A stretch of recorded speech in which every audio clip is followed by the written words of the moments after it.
Ви благодарам, почитувам колега, ние ги знаеме критериумите врз основа на кои што една зграда ќе треба да стане енергетски ефикасна. Знаеме дека услов на зградата да не е понова 2010 година.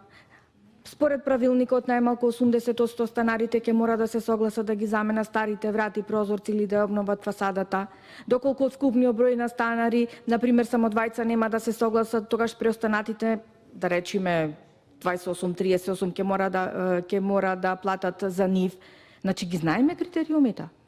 Вие ги направивте кои згради енергетски ефикасни се направени во центар, не знам за во Карпош, за во кисела вода, вие не кажавте колку згради се средини и рековте дека по идниот период дека е обезбеден буџет и дека тоа ќе се направи.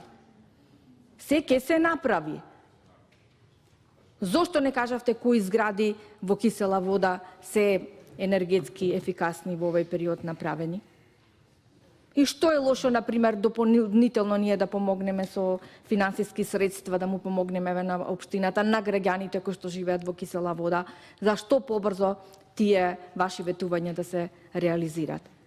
Истото, вие знаете како зборувавте, исто како што зборуваше вашиот министер Сугаревски, кој што најавуваше посериозни зафати и контроли на објектите кои што треба да бидат енергетски ефикасни во наредниот период и знаете што кажуваше? Тоа исто како вас.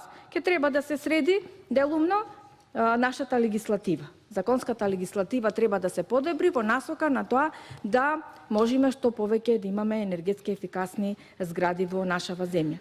И вие сте член на Комисијата за транспорт и врски, јас сум член на Комисијата за транспорт и врски. Имаме ли досега добиено од Министерството за транспорт и врски измена, дополна закон и така натаму, кои што ќе ја зголемат енергетската ефикасност на објектите кои што треба да се изградуваат во наредниот период? Немаме добиено. Значи не треба декларативни заложби и ветувања, треба реализација. И тоа бараме. И не знам што е страшно со овој амандман. Кажете ми едно, што ние ќе постигнеме ако министерката или заменичката министерка го усвои овај амандман? Ќе има ли бенефит? Одговорете ми. Или ќе направиме штета дополнителна во намерите на општината?